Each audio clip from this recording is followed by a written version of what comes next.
Hello दोस्तों, welcome to a new video. आपको अच्छी तरीके से ये बात पता होगी कि हमारे देश में गोदी पत्रकारों की कमी नहीं है, लेकिन उनको कोई ना कोई जवाब देने के लिए हमेशा हाजिर होता है। वैसे ही आज के इस वीडियो में आपको दिखाने वाले हैं कि इस लड़के ने किस तरीके से गोदी मीडिया का जीना हराम कर दिया है। इसने अपने हर एक बातों से अंधभक्तों की बोलती बंद कर दी है और गोदी पत्रकारों का बोलती बंद कर दी है। तो चलिए दोस्तों, पहले मैं आपको ये वीडियो दिखाता हूँ। सेफ रहेंगे, इस नारे को किस तरह देखते हैं? नहीं, सबसे पहले तो मैं भाई के लिए तारीफ करना चाहूँगा।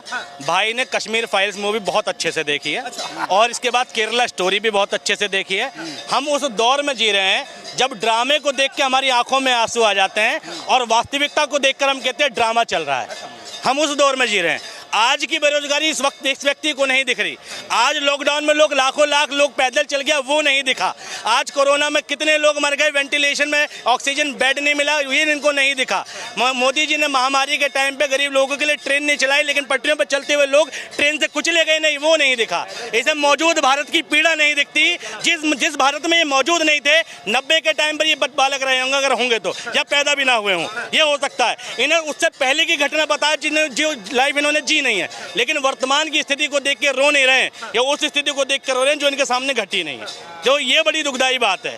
और रही बात बटेगी तो कटेंगे, ठीक है, बिल्कुल सही बात है। थोड़ा नारा पुराना हो गया, इस पे बाद में आएंगे, पहले इस पे आइए। एक है, सेफ है। बिल्कुल एक हैं, सेफ हैं।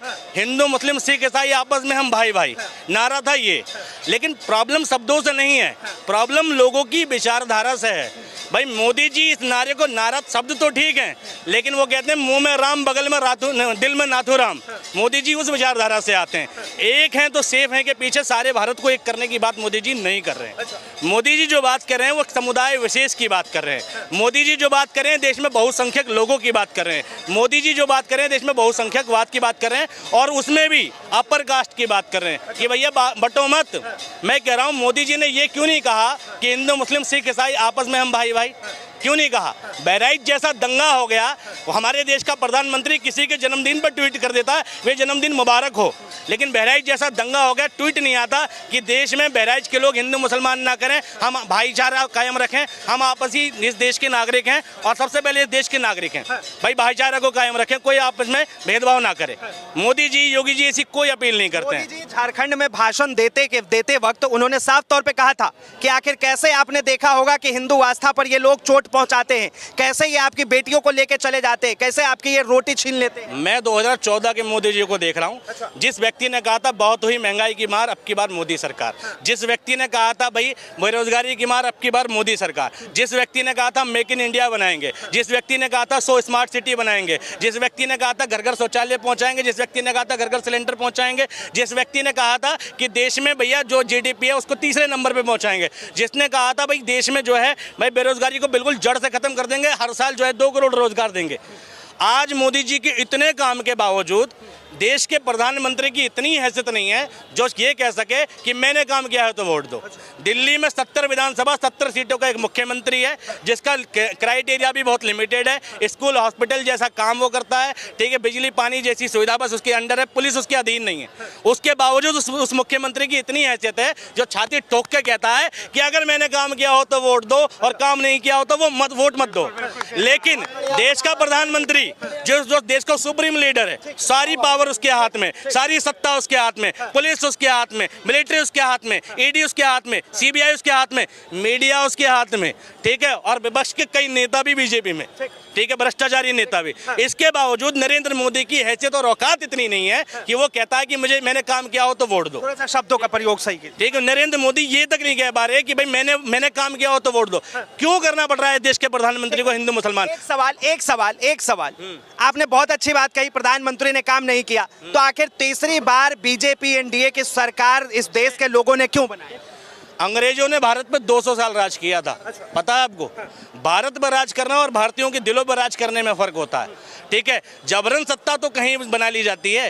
भाई 19 लाख ईवीएम गायब है, पता नहीं है, ठीक है। जगह जगह भाई इलेक्शन के टाइम पे घोटाले की खबरें आती हैं। 2014 से पहले इलेक्शन में चुनाव आयोग पर कोई शिकायत नहीं जाती थी, चुनाव आयोग कटघरे में नहीं खड़ा होता था, कोई बात नहीं करता था ऐसी। लेकिन 14 के बाद मोदी जी ने ऐसा क्या किया कि वे लोग शक करने लगे कि ईवीएम में घोटाला है। 2014 के बाद मोदी जी ने ऐसा क्या किया कि कि लोग भाई चुनाव आयोग पर सवाल उठा रहे हैं। तो सरकार तो हुक से या क्रुक से मोदी जी बना लेंगे, लेकिन भारतीयों पर राज करने की बात है, भारतीयों के दिलों पर राज करने की बात है। आज तक भी मैं कह रहा हूं कि इस देश की जनता मोदी जी को स्वीकार नहीं कर पाई है। 10-20% अंधभक्तों को छोड़ दो तो, ठीक है, देश की 80% जनता आज भी मोदी से परेशान है। भले ही नरेंद्र मोदी तीसरी बार प्रधानमंत्री बन गए हों, लेकिन लोगों के दिल में टीस यही है कि बन कैसा गया साल। देखिए, एक रहेंगे सेफ रहे का नारा जिस तरह हरियाणा के अंदर चला था, बटोगे कटोगे, ये मास्टर स्ट्रोक था बीजेपी का। अब उसी तरह का ये वाला नारा जो है, अब क्या लग रहा है आपको कि झारखंड में बीजेपी के लिए बिल्कुल सही साबित? मुझे एक बात समझ नहीं आती, 2014 से पहले ये नारा किसी ने दिया क्यों नहीं? क्यों नहीं दिया? क्योंकि इससे पहले बटे हुए नहीं थे। मोदी जी के 10 साल के शासन की उपलब्धि है कि हम बट गए। मोदी जी को खुद पता है और मोदी जी कह रहे हैं मत बटो। यानी मोदी जी अपने ही शासन व्यवस्था की बात कर रहे हैं कि 10 साल में हमने ये व्यवस्था दी है कि तो हिंदू और मुसलमान आपस में बट चुके हैं, इसलिए बटोगे तो कटोगे नहीं। और अगर ये इससे बचना है तो दूसरी सरकारों को वोट दे दो, मोदी जी को मत दो। बटोगे तो कटोगे, बात सच है, लेकिन मोदी जी की जो मंशा है ना, वो हिंदू मुसलमान को एक करने की मंशा नहीं है। बांग्लादेश में मुसलमान नहीं बटे, ठीक, वो एक है, और दूसरे जो अल्पसंख्यक है वहाँ के वो कट गए, यानी हिंदू कट गए। भारत में बहुसंख्यक इस देश के हिंदू हैं और अल्पसंख्यक मुसलमान हैं, तो किसको यूनाइट करने की बात कर रहे हैं? बहुसंख्यक को। बटोगे तो कटोगे से आशय क्या है?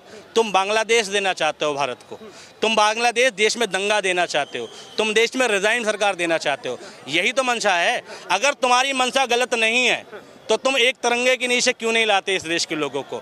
तुम जनगण मन में क्यों नहीं लाते इस देश के लोगों को? तुम हिंदू मुसलमान दोनों में सौहार्द की बात क्यों नहीं करते? मैंने आज तक भी 10 साल की किसी डिबेट में, किसी भाषण में मोदी जी के मुंह से ये नहीं सुना कि देश में भाईचारा कायम रखें, हिंदू मुसलमान के साथ सौहार्द बना के रखें। एक भाषण नहीं दिखा पाओगे। और योगी आदित्यनाथ तो उससे 100 कदम पीछे हैं, उनके मुँह से शायद निकलेगा भी नहीं। तो ये समझो, इस तरह के जो नारे आते हैं, आखिर इसकी जरूरत क्या है और इसके पीछे की वजह क्या है? कुछ नहीं है। मोदी जी समझ गए कि उनकी सत्ता और लोकप्रियता दोनों खत्म हो चुकी है। अब उनका काम का सहारा तो रहा नहीं, तो अब सहारा बचा यही नारे देने पड़ेंगे, ठीक है भाई। जब उनकी लोकप्रियता थी तब नारे थे बेरोजगारी की मार, महंगाई की मार। अब लोकप्रियता खत्म, मोदी जी का टाइम गया, तो मोदी जी सोच रहे हैं जाते जाते भी। मैंने एक कहानी सुनी थी, एक नकारा आदमी जो होता है जब मर जाता है ना, जीते जी तो तकलीफ देता ही है, मरने के बाद भी तकलीफ देता है। वो छोटी सी कहानी थी। वो कहानी ऐसी थी कि एक गांव में एक बहुत नकारा आदमी था, पूरा गांव परेशान था, बहुत परेशान था। तो लोग सोचते थे मर जाए, और वो मर गया। और मरते वक्त उसने अपनी वसीयत लिखी कि जब मैं मर जाऊं तो मेरे मुंह में 5 फीटा डंडा ठोक दिया जाए, और मेरी मैयत को गाजे बाजे से लेके जाया जाए, ठीक है, और पुलिस थानों के चक्कर लगा के लेके जाया जाए। और लेके गया, जब कफन 5 फुट ऊपर देखा पुलिस वाले ने, तो कहा किसकी मैयत है दिखाओ, तो देखा कि मुंह में डंडा है। तो भाई उसके बाद पुलिस वाले ने कहा ये मरा नहीं, तुमने मारा है। सारे गांव में जितने लोग मैयत में शामिल सबको जेल हो गई। से जाने के बाद भी परेशान करेंगे। मोदी जी ने वो शासन दिया है कि लोगों के मन में जो जहर बो के गए हैं ना, ये अगले 20 सालों तक निकालेगी कांग्रेस, तब निकलेगा। एक बात बताइए, प्रधानमंत्री कहते हैं कि कांग्रेस कहीं ना कहीं जातिवाद की राजनीति करती है और हम सबको एक करने की राजनीति करते हैं, तो दिक्कत क्या है, तकलीफ क्या है? मोदी जी के एक करने में बहराइच का दंगा हो जाता है, मोदी जी के एक करने में हाथरस में कांड होता है, और एक समाज के खिलाफ पंचायत होती है, ठाकुर समाज पंचायत करता है दलितों के खिलाफ। मोदी जी के शासन में नोएडा में एक त्यागी समाज का व्यक्ति एक महिला को अभद्र टिप्पणी करता है, और उस त्यागी समाज के लोग उसके समर्थन में आते हैं कि गलत सही नहीं जानते। मोदी जी की उपलब्धियां हैं, मोदी जी के शासन में पेशाब कांड हो जाता है। किस एकता की बात कर रहे हो तुम? सबसे ज्यादा हिंदू मुसलमान के दंगे जो रिपोर्ट हुए, छुटपुट घटना जो रिपोर्ट हुई है, वो मोदी जी के 2014 के बाद रिपोर्ट हुई है। मोदी जी के शासन में भाई पहलू खान मर जाता है, इखलाक अहमद मर जाता है, ठीक है, हरियाणा में नू का दंगा हो जाता है, कन्हैया लाल भी मर जाता है, ठीक है, बिल्कुल कन्हैया लाल भी मर जाता है, ठीक है। नू में अतीक अहमद नहीं ना, बिल्कुल नहीं, अतीक अहमद नहीं, ठीक है। देखो ये बिल्कुल नहीं, मैं कभी सपोर्ट नहीं कर सकता अतीक अहमद का, ठीक। नो का दंगा हो जाता है, ठीक है।